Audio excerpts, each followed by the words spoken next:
Bonjour à tous et bienvenue sur Crypto Signal. Aujourd'hui, on va parler du CPI qui va être sorti pour mardi. Donc, on va commencer à faire une analyse un petit peu en amont puisque on devrait avoir du mouvement entre ce week-end et lundi par rapport à ça, même si on en a déjà autour de cette narration de l'inflation, bien évidemment. Et voilà, je passe en partage d'écran. J'en profite pour dire à ceux qui le souhaitent de ne pas hésiter à s'abonner, activer la cloche de notification, venir nous rejoindre sur le Discord dont le lien est en description de la vidéo. Très important, mettre un like. C'est vraiment ici quelque chose que vous pouvez faire assez facilement et qui rétribue un petit peu le temps passé pour ma part, et puis éventuellement un commentaire d'encouragement. On est ici sur la courbe d'inflation aux États-Unis. Et ce depuis, vous le voyez, alors là j'ai commencé en 2019, voilà. Ici ce que j'ai fait, c'est que j'ai séparé d'un côté l'inflation de l'offre, ce qu'on va appeler la bouffe et l'énergie, et de l'autre côté le core CPI, c'est-à-dire tout simplement l'indice des prix à la consommation, mais qui est dû à une demande qui est un petit peu en surchauffe, qui est un petit peu dopée par à la fois du plein emploi et du crédit qui a été très peu cher pendant la période de Covid. La période Covid, globalement, on peut la voir ici assez nettement. On avait une inflation qui était très faible. Et vous voyez ici, on a même une déflation des prix, tout simplement parce que tout le marché là ici priceait une récession, donc on avait un pétrole qui était extrêmement bas, pétrole et les commodités type blé, etc. Et puis ensuite, on a petit à petit cette inflation qui décolle, vous le voyez là, donc 1,6, 1,4%, et puis petit à petit on décolle. À un moment donné, vous le voyez, la Fed, qualifie l'inflation de transitoire, c'est à ce moment-là quand on est autour de 4,2%. Et puis là, on se rend compte que l'inflation n'est pas transitoire et qu'on va rentrer dans un contexte hyper inflationniste. Intéressant, je trouve ici, de faire la différence entre l'inflation de la demande et l'inflation de l'offre, entre guillemets, c'est-à-dire celle sur laquelle la Fed ne peut pas agir. Quand vous augmentez tout simplement les taux d'intérêt, eh bien, vous ralentissez la demande, mais vous ne ralentissez pas les prix du pétrole, ce genre de choses. Si vous ralentissez la demande pour le pétrole, certes, mais indirectement, c'est des choses qui sont plutôt hors, on va dire, champ de compétences de la Fed, que cette inflation de demande qui vient un petit peu du reste du monde et également du contexte géopolitique actuel. Donc on voit très bien ici que sur l'inflation de demande, on a eu un premier endroit où ça se calme ici, et c'était globalement en juillet 2021, là l'inflation se calme, c'est ce qui nous avait donné aussi un joli rallye sur BTC à la reprise. Et puis ensuite, inflation de demande qui augmente énormément. Ici on commence à avoir des réactions assez fortes de la Fed. Ici on a l'invasion de l'Ukraine, vous le voyez que l'indice des commodités, pour le coup le pétrole augmente assez fortement, on passe de 2, 2,1, 2,6, 3,2%. Ici, on était un petit peu au climax en juin 2022 des résultats de l'inflation ukrainienne sur les prix du blé et du pétrole principalement, et puis cette inflation de demande qui là commence à se calmer, parce que la Fed, vous le voyez, plus 0,25, plus 0,75, etc. On a vraiment cette augmentation. Ensuite, on a une reprise, et ça c'était pas très bon, vous le voyez ici, 6,3, 6,6, c'est ce qui avait fortement fait corriger Bitcoin. Et puis ici, on a une première inflexion du core CPI, en même temps que l'indice des commodités diminue. Donc ce qu'on va essayer de voir, c'est quel est le consensus. Là, on va avoir les informations du mois de novembre, le 13 décembre, et la question c'est comment est le consensus par rapport à ça, qu'est-ce qu'éventuellement tout ça pourrait nous dire, puisque bien entendu un deuxième CPI en baisse voudrait dire un nouveau rallye haussier sur Bitcoin, et un scénario où les assets passent un peu plus risk-on, c'est-à-dire on investit effectivement sur les assets à risque en se disant que effectivement l'inflation a trouvé son pic à ce moment-là. Là en l'occurrence on parle du moment où l'inflation globale était tout simplement au 1er juin au 5,9 plus 3,2, 8, 9,1%. Et là, on a effectivement cette inflexion. Ce qui nous avait un peu plombé, c'est cette reprise du core CPI. Ça a été très mal pris par le marché parce qu'on s'est dit, en fait, la Fed nous donne du 0,75 dans tous les sens, mais on n'a pas ici réellement d'inflexion de l'inflation de demande, et c'est plutôt ce qu'on attendait. Et on l'a effectivement eu après quelques mois de retard ici avec ce core CPI qui lui était devenu baissier. Donc où est-ce qu'on en est actuellement? C'est la question qu'on va se poser aujourd'hui, et quel pourrait être le CPI qu'on va avoir pour mardi? Est-ce qu'il va être baissier? Est-ce qu'il va latéraliser? Est-ce qu'il va être haussier? Et également, surtout, Qu'en est-il de l'inflation de l'offre et de l'inflation de la demande, puisque vous comprendrez que c'est pas parce qu'on a une inflation globale qui diminue, ici vous le voyez, que c'est nécessairement très bon pour le marché, puisqu'on peut avoir une inflation de la demande qui augmente, mais en même temps des commodités qui retracent, et ça le marché... même si le chiffre dans sa globalité, le headline CPI est à la baisse, eh bien le marché n'aime pas quand l'inflation de demande est en train de reprendre. Donc concrètement, la première chose qu'on peut regarder, c'est quelque chose que je regarde assez souvent, c'est Truflation, qui est un indice, on prend tous les prix en ligne, on va dire, c'est une énorme agglomération de tous les prix en ligne, et vous voyez on continue ici potentiellement à être sur un headline CPI pour le coup qui risquerait d'être baissier, en tout cas c'est ce qu'on voit depuis l'année dernière, là vous le voyez, on était à 9,48 et ici on serait autour de 6,01, donc les prix qui se calment. On voit ici les catégories, vous le voyez, tout ce qui est bouffe, on va dire, qui est en augmentation quand même, mais tendance baissière actuellement. Housing qui est clairement ici, qui avait trouvé son pic en avril et qui est clairement à la diminution. Donc housing c'est une bonne chose parce que vous voyez que la part relative ici, elle est de 23%, c'est une part assez importante. Ici les transports qui ont très fortement corrigé, vous le voyez, part importante aussi à 19%. Tout ce qui est utilities, donc les services, etc., qui augmente, les frais de santé qui augmentent, tout ce qui est household qui est autour des 7%, qui est à la latéralisation, l'alcool et le tabac qui sont à l'augmentation, on va dire tout ce qui est vêtements qui est à peu près latéralisant depuis un an désormais, les communications qui baissent, l'éducation qui augmente très légèrement, et tout ce qui est culture qui est plutôt à l'augmentation, et tout le reste. Bref, on est plutôt sur une tendance baissière ici, donc ça aurait tendance à nous dire le headline dans sa globalité a quand même été baissier. La deuxième chose qu'on va regarder ici, c'est bien entendu, si on va voir quelle est ici la zone rouge, quels sont tout simplement l'indice des commodités, l'indice des matières premières, où on en est et qu'est-ce qu'il s'est passé depuis le mois de novembre dernier.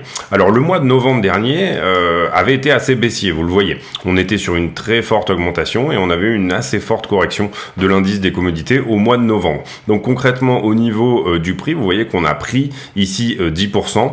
Ça voudrait dire que peut-être, à minima, on va être sur un indice de l'inflation d'offres. Je dis ça, c'est pas un très bon terme, mais c'est pour vulgariser. On va être sur un indice d'inflation d'offres qui va potentiellement latéraliser, c'est-à-dire rester à 1,4 ou plus. Ça, c'est une première chose, c'est que on n'est pas forcément ici. On avait effectivement ici accusé une tendance baissière, 2%, 1,6 et 1,4. On passe de 3,2 à 1,4, mais on a un petit risque ici que, on latéralise de ce côté-là. Donc, ce qui va être vraiment important de regarder, c'est le core CPI, l'inflation de demande. Et là, je vous ai montré effectivement tout ce qui était transport, etc., qui a priori serait plutôt à la diminution depuis novembre dernier. Ce qu'il faut regarder également ici et d'un autre côté, c'est quels sont les consensus, c'est-à-dire vous allez sur Trading économique et qu'est-ce que nous dit le consensus, c'est-à-dire quels sont les forecasts, quelles sont les prévisions des économistes, etc. Alors malheureusement là, je sais pas pourquoi sur Trading Economics on n'a pas de consensus, mais on a le forecast de Trading Economics qui en général est légèrement au-dessus du consensus, vous le voyez, on est toujours à peu près 0,1, donc on peut estimer que le consensus est autour de 7,5, 7,6. Ça veut dire que la majorité du marché est en train de dire on va potentiellement baisser, ça va pas être foudroyant, mais on va potentiellement baisser sur le headline CPI. Quand on va regarder ici le core inflation, toujours pas de consensus, mais pareil, on nous dit potentiellement un 6,2, le précédent étant de 6,3. Donc globalement, le marché est en train de se dire peut-être qu'on n'aura pas un CPI qui sera baissier, mais on aura peut-être une petite latéralisation ici, ou alors diminution si elle est diminuée très faible. Je vous ai parlé tout à l'heure de 7,6, je crois. On était sur quoi? Sur le forecast de... Excusez-moi, du coup j'ai perdu le fil. 7,6, voilà, donc vous voyez qu'on était à 7,7 au précédent. Donc globalement, on serait sur un moment où effectivement, étant donné qu'on avait eu une assez forte correction des prix à la consommation du pétrole en novembre dernier, peut-être qu'on va être ici sur un palier, un endroit où finalement l'endroit se lisse. Où est-ce que vous aurez les informations? Et ça sera donc mardi à 14h30 ici. le 13 décembre à 14h30 chez nous en France, eh bien ce sera ici sur le bureau du US Bureau of Labor Statistics /CPI où vous aurez cette information, on va dire, qui va sortir. Alors en général, elle s'affiche ici et puis vous faites du refresh et à 14h30, vous verrez que le prix va nécessairement réagir à cette news, forcément. Voilà, c'était un gros aparté autour de l'inflation pour ce mardi. Je préfère vous le faire maintenant que de le faire lundi soir parce que sinon je trouve que ça n'a pas d'intérêt. Pour moi, là, on est vraiment en train de pricer toutes ces choses-là, donc je trouve que c'est intéressant. Maintenant, on va regarder autre chose, et c'est ici l'indice du gasoil à la pompe aux États-Unis. Aux États-Unis, ils ont des prix différents de nous, parce que c'est un pays qui est producteur énormément de pétrole, mais également parce qu'ils ont décidé de taper dans les stocks dernièrement, et ils ont tapé dans les stocks ici quand on était au pic, on était à 4,41$ le gallon, et on a retapé dans les stocks ici, Biden a décidé de retaper dans les stocks à nouveau sur le nouveau reflux qu'on avait eu ici. Donc là, il faut comprendre que si on regarde par rapport à novembre 2021, pour le coup, on est là, on est moins au-dessus que ce que je vous montrais sur l'indice des commodités mondiales. Et vous comprenez que si on étudie les États-Unis, il faut bien évidemment, donc là, la clôture, elle s'est faite ici. On pourrait estimer qu'on a une médiane et on a une ouverture qui s'est faite là. Donc on est sur quelque chose comme ça, 31,78. Hop, et je prends un peu mieux, je vais vérifier si je suis bien à la clôture du mois de novembre. Oui, j'y suis. Et ici, je suis à la clôture ici du mois de novembre également. C'est ça. Donc du coup, 21%. Donc vous voyez ici que par rapport à l'indice des commodités où je vous disais on a fait un plus 9 aux États-Unis, il est possible que on ait eu un mouvement peut-être plus important dans ces périodes-là, en year over year, par rapport au pétrole. Et quand on regarde, c'est ce que je voulais vous montrer, même si on a tapé fortement dans les stocks, vous comprenez ici qu'on a quand même toujours, si vous voulez, voilà, plus simple.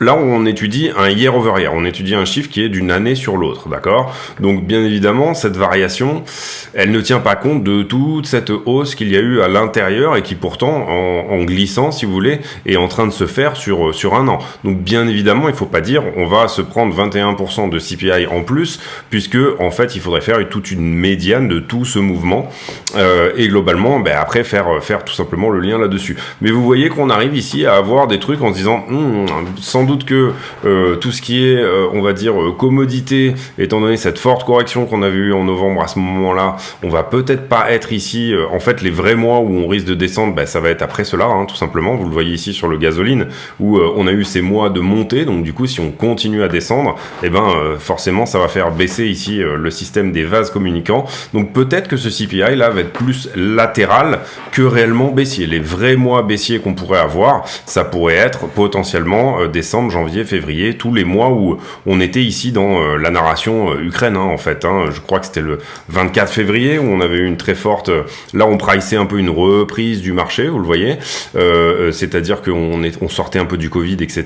Et finalement, le pétrole était en train de reprendre un peu de sa superbe.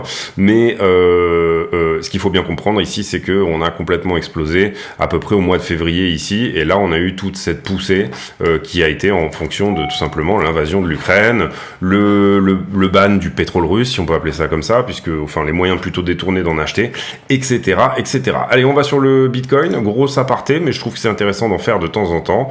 Puisqu'on est en monthly, on va regarder un petit peu ce qui se passe en monthly. Hop, on va se prendre comme ça. Ici, vous voyez un mois de décembre qui est plutôt, un début du mois de décembre qui est plutôt baissier. En gros, pardon, excusez-moi, je voyais pas la bougie excusez-moi. Ça c'est la bougie FTX, bien évidemment, c'est le mois de novembre, et pour l'instant, on amorce une bougie qui est flat. En termes de volume profile, on a des choses potentiellement ici à combler jusqu'aux 19 000, et en termes de momentum, en monthly, vous le voyez qu'on est dans cette vague baissière, toujours. Par contre, j'ai une VWAP qui se rapproche très fortement du zéro. Alors, on aurait aimé qu'elle se rapproche plus vite. Vous voyez que la courbe ici, elle s'amoindrit. On pourrait ici durer un petit peu dans cette vente entre guillemets en monthly, mais vous voyez qu'en monthly, ce qui est pratique entre guillemets, c'est qu'on a très peu de signaux.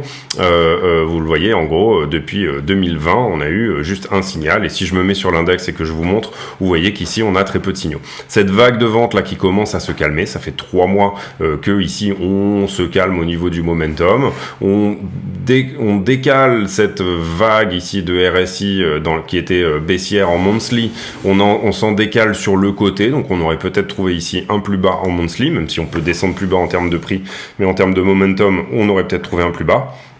Quand je vais sur le weekly, ce que je trouve intéressant, c'est qu'on a peut-être un point d'achat ici, et comme on est vendredi, ce point d'achat pourrait, vous le voyez, la VWAP qui est passée de l'autre côté du zéro ici, un stochastique qui repart. Moi, j'aime bien ce genre de trade. Je prends rarement des trades en weekly, mais où effectivement, on a le money flow, là, vous le voyez, qui est à peu près aux 2/3 de son mouvement. Si on devait identifier un mouvement, on serait à peu près dans ces eaux-là. On a effectivement un point d'achat, mais qui là se confirmera potentiellement dimanche.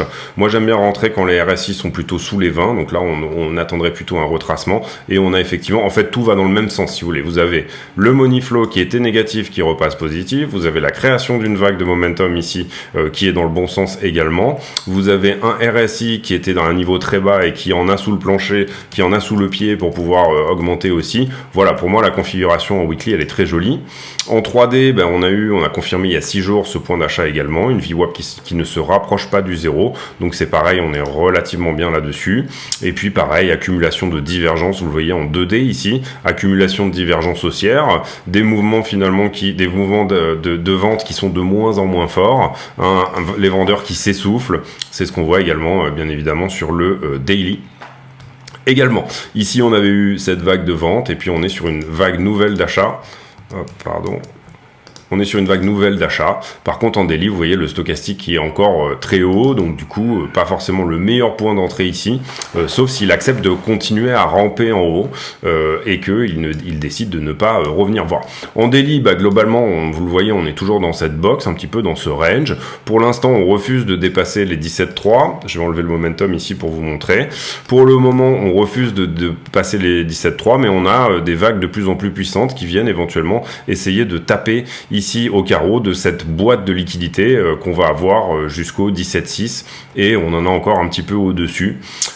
Concrètement, ceux qui sont rentrés en trade là ici en bas, pour moi il y aurait un niveau de TP évident puisqu'on est sur résistance, mais concrètement ça pourrait ici casser si on a suffisamment de jus, de momentum pour y aller.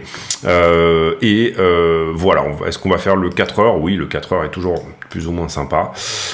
Concrètement également, j'avais parlé hier qu'il fallait absolument reprendre le niveau des 16 857, c'est chose faite. Vous voyez, c'est pareil, on a essayé de le repasser, et quand on le repasse, on a une très belle accélération haussière. Donc pour moi, on invalide cette potentielle épaule tête épaule là qui avait cassé ici.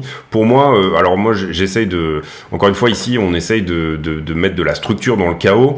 Et pour moi, à partir du moment où on redépasse carrément l'épaule gauche, on oublie cette figure et voilà, on passe à autre chose. Celle-ci redevient bien évidemment valide à partir du moment où on a rebondi sur la ligne de coup. Ici, vous le voyez, on a fait un rebond, on est revenu tester la ligne de coup. Donc potentiellement, on pourrait ici voir une potentialité d'aller chercher des targets qui sont de l'ordre de l'épaule tête-épaule inversée, c'est-à-dire que je mets au point de cassure la distance entre la ligne de coup et la tête, et ici on aurait une target de 18 250 potentiellement. Donc voilà, bravo à ceux qui sont rentrés au retest, puisque c'était ça l'idée. Je vais faire comme ça, pardon. C'était ça l'idée. L'idée, c'était de rentrer au retest de la ligne de coup. On a eu ce retest. Ici, point de TP partiel, évident pour moi, puisqu'on est sur résistance. Et on pourrait très bien ici se rejeter à nouveau et rentrer dans une dynamique de range là-dessus. Voilà. Donc voilà, ça c'était pour BTC. On va maintenant passer à Ethereum. Ethereum 1282.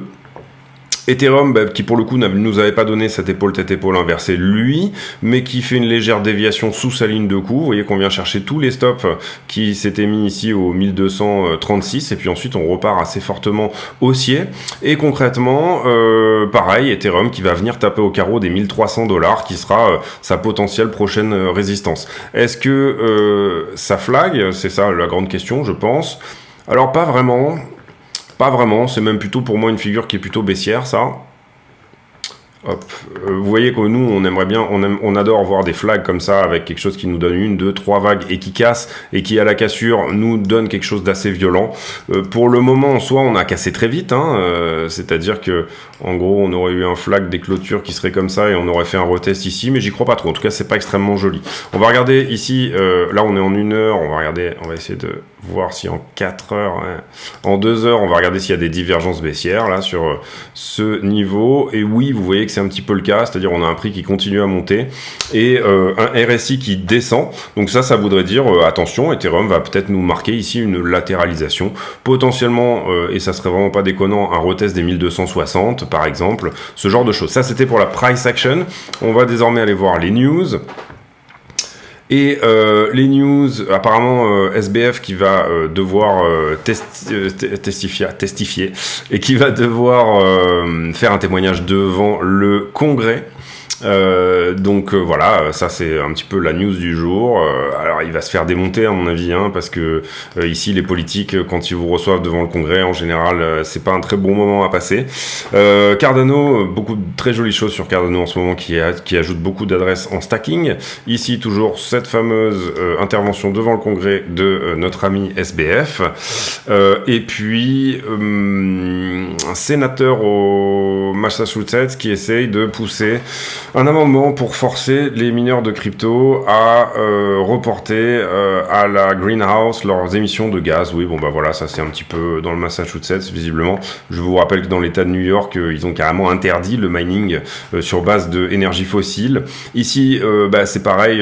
Bon, ça j'en parle depuis déjà un certain temps, mais globalement, on a commencé la vidéo là-dessus. Vous aurez le CPI pour mardi en termes de calendrier économique et vous aurez également, bien entendu, le meeting de la Fed pour le 13 et 14 avec une conférence de presse et une annonce des taux le 14, mais on reviendra là-dessus, on aura le temps d'en reparler sur la chaîne. Et ici, pas grand chose sur MarketWatch. Donc voilà pour les news. On va aller voir maintenant les liquidations, tous les marchés en levier. 40 millions de liquidés hier, donc 14 millions sur ETH et 12 millions sur Bitcoin. Principalement des longueurs qui ont été liquidées ici, normal, puisque le mouvement a été haussier. On va pas faire le carnet d'ordre ni les options. On va regarder vite fait les options, puisqu'on est vendredi. Voir un petit peu si on est allé dans les prix. Est-ce que j'ai l'option? Non, j'ai perdu. Du coup, j'ai pas l'option d'aujourd'hui, donc je pourrais pas regarder. Je crois que je l'avais pas fait dans la semaine, donc c'est pas grave. On passe à la suite. Ici, on est sur Ether et on est sur une time frame un peu grosse, mais on va aller voir Bitcoin en 5 minutes, comme on fait d'habitude. On est bien en 5 minutes, ouais. Alors voilà. Alors Bitcoin qui est plutôt shorté en ce moment, assez intéressant à voir ça ici, c'est-à-dire que là sur cette résistance des 17,2, on a pas mal de monde qui est rentré en short sur cette histoire. On va dégrossir un peu la time frame, on va essayer d'aller voir un petit peu plus gros, mais vous le voyez ici, on a une augmentation de l'open interest sur un funding négatif, donc ça c'est plutôt une bonne chose. Qu'est-ce qu'on a pris comme niveau? Eh ben vous voyez qu'on a pris ces deux niveaux-là à la hausse. Donc ce niveau-là et ce niveau-là. Concrètement, depuis, on a été long à partir d'ici, mais le niveau a été travaillé. On a été re-short à partir de là, niveau travaillé. Re-long à partir d'ici, niveau travaillé. Re-short à partir d'ici, niveau et travaillé également. Gros niveau de short là ici qu'on est venu nettoyer. On a un point de long assez important à venir prendre désormais ici. Donc attention à ça. Là, on est peut-être un peu plus haut ici. Voilà, autour des 16 890 dorénavant. Donc si le prix venait à corriger, ça serait pas déconnant de venir prendre ce niveau-là, puisque vous le voyez, on a un open interest qui augmente et un funding qui augmente. Et puis ici, on a été re-short à partir d'ici et le niveau a été pris depuis. Et on a été re-long à nouveau à partir de là et le niveau a été également travaillé. On va juste rajouter un point, je pense, ici pour être bien honnête et clair, puisque là, il y a effectivement du long qui est rentré. Et puis voilà, on va juste dégrossir, on va passer en 1 heure pour voir un petit peu cet épisode de funding négatif, qu'est-ce que ça nous dit. Vous voyez en gros que, je vais vous reprendre ici toute la zone, là on est en train de préparer quelque chose d'intéressant puisque on a quasi une majorité de funding négatif depuis déjà un certain temps et dans le même temps on a un open interest qui augmente, même s'il s'est pris une jolie claque ici au niveau des longueurs, vous le voyez là ici sur toute cette zone là et je pense que du coup Ça correspond au 5 décembre, le moment où on avait ici, on a perdu énormément de longueur sur ce niveau-là. Qu'est-ce qu'il reste désormais? Mais il reste quand même pas mal de shorters éventuellement à venir prendre. Ça veut dire que quand même, on a des niveaux à prendre au 16-3. Il y a du monde ici qui est venu longuer les 16-3, donc il y a du niveau à prendre. Vous voyez les deux niveaux qu'on a rajoutés ici au 16-8 et 17-2. Mais concrètement, tout ce gros épisode ici pourrait correspondre, et vous le voyez ici très bien sur le funding, quand même un épisode de funding qui est plutôt négatif, c'est-à-dire une majorité des gens qui sont en train de shorter Bitcoin, plus de gens qui shortent Bitcoin que de gens qui le longuent. Et on va passer maintenant sur l'Ethereum.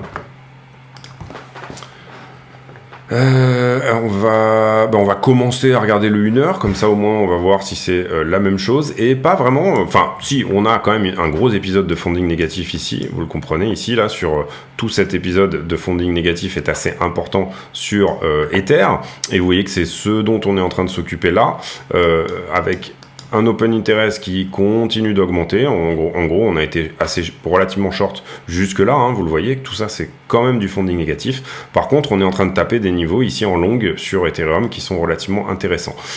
Donc intéressants au sens dangereux. On va maintenant regarder en 5 minutes. Vous voyez qu'on prend ces deux niveaux de short qui sont là et là, au dollar près. Et puis, qu'est-ce qu'on fait ici? On a toujours ce niveau de long qui est assez conséquent. On peut peut-être même le mettre en double ici parce que il a pris de la valeur au fur et à mesure. 1219, niveau potentiellement à prendre sur Ether. Ici, on a été short, mais ça a déjà été nettoyé. Ici, on a été relong à partir d'ici. Donc, on va rajouter un point juste là. Juste ici, on va le laisser en 1 pixel parce qu'il n'est pas extrêmement conséquent. Ici, on a été re-short à partir de à peu près ici. Et vous voyez que je vois pas après de... Si on a du short jusque là, mais globalement, le niveau a été pris par ce plus haut là, donc on va pas le compter. Ici, le niveau de long a été nettoyé également sur Ether.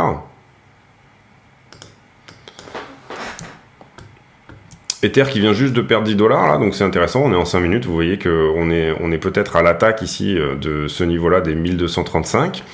Et puis on a été donc short ici, vous voyez qu'on fait ce mouvement pour aller nettoyer les stops juste avant de baisser.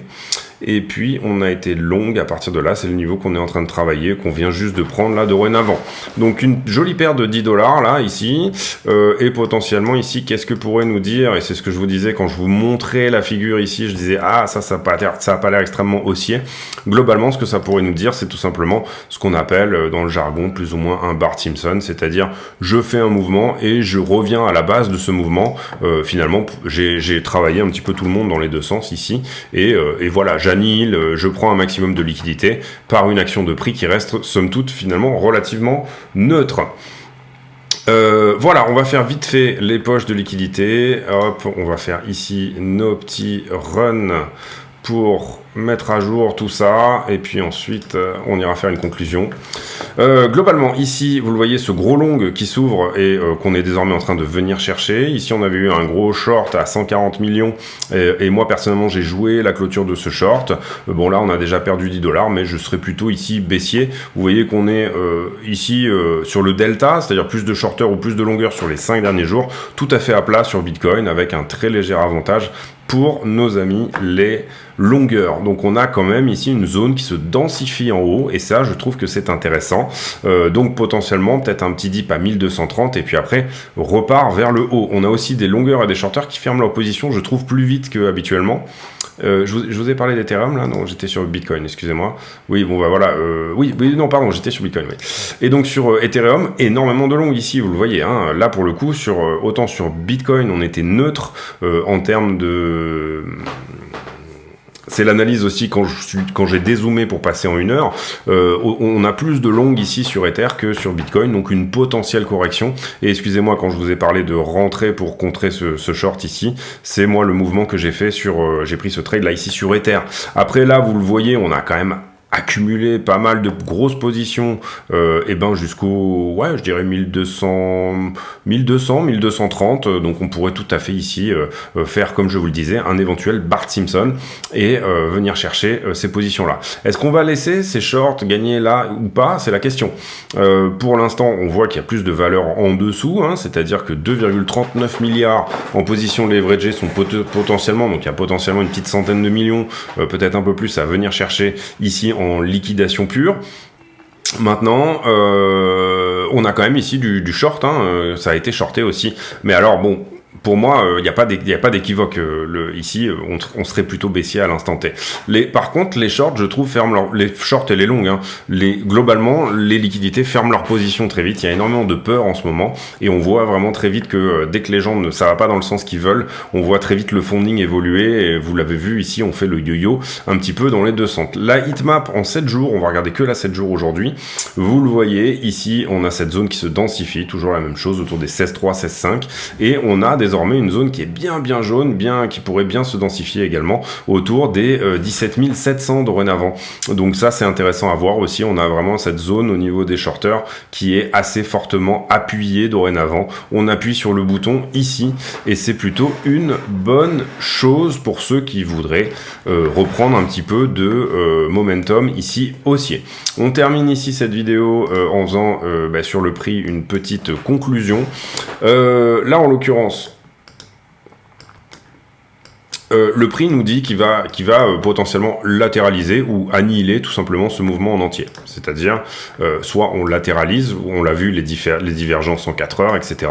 Soit on revient ici sur cette base des 16 800, pour tout simplement, ici on est venu fermer les shorters, et puis on viendra fermer ensuite tous les longueurs. Donc le but ici étant potentiellement même de perdre ce plus bas là, c'est-à-dire les 16 700 $.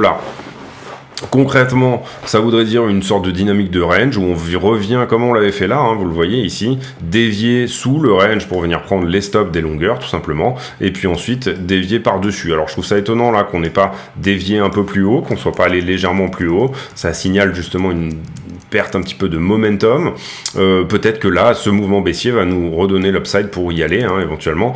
Encore une fois, pour moi, je vois pas ici de flag, peut-être plutôt un triangle qui s'était constitué ici, vous le voyez comme ceci, qui serait plutôt d'ailleurs une figure de continuation, donc on s'attendrait à ce qu'un triangle continue la hausse, mais là, vous voyez que on a eu effectivement cet upside.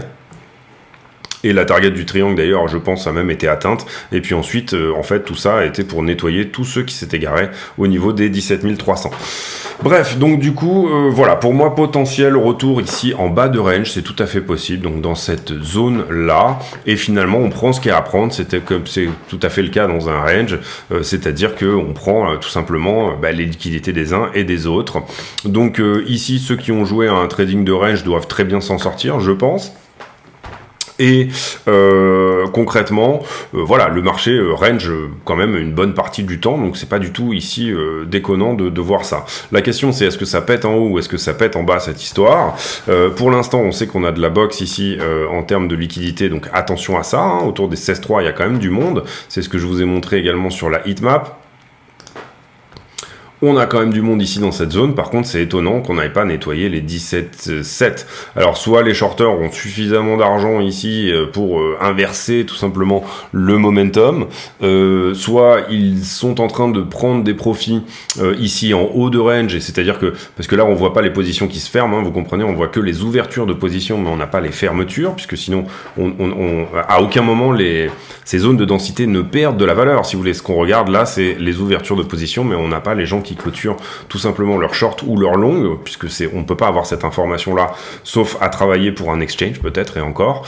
Et donc du coup voilà, vous comprenez ici que on a quand même, je trouve, des gens qui ici, et c'est ça qui nous donne ces deux ranges en fait, hein, puisqu'on en a eu un premier qui était à peu près dans cette zone là, et un deuxième qui est à peu près dans cette zone là. Les gens ferment leur position très vite, et on est ici, on traite pas trop les cassures, etc. On reste assez cartésien, et on prend les profits quand ils sont là, on essaye de banquer le plus vite possible.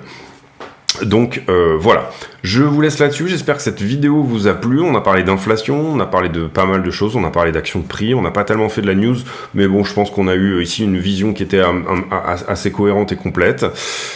Si jamais le contenu vous a plu, mettez un like et abonnez-vous. Éventuellement, venez nous rejoindre sur le Discord, dont le lien est en description de la vidéo, pardon. N'hésitez pas à aller voir aussi tous les liens d'affiliation, toutes les choses qui peuvent éventuellement vous intéresser, piocher dedans, voilà, n'hésitez pas.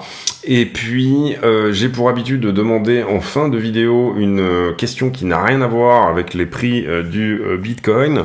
Et aujourd'hui, elle va concerner vos enfants, si vous en avez, ou neveux et nièces, pour ceux qui n'en ont pas éventuellement. Quel est le talent particulier que vous décelez chez vos enfants ou un de vos enfants? Ça va être la question du jour ici. Voilà, question qui n'a rien à voir encore une fois avec le Bitcoin, mais c'est toujours intéressant de discuter d'autres choses également dans les commentaires. Je vous laisse là-dessus, j'espère que cette vidéo vous a plu. On se retrouve demain pour une nouvelle météo sur le Bitcoin. À très bientôt.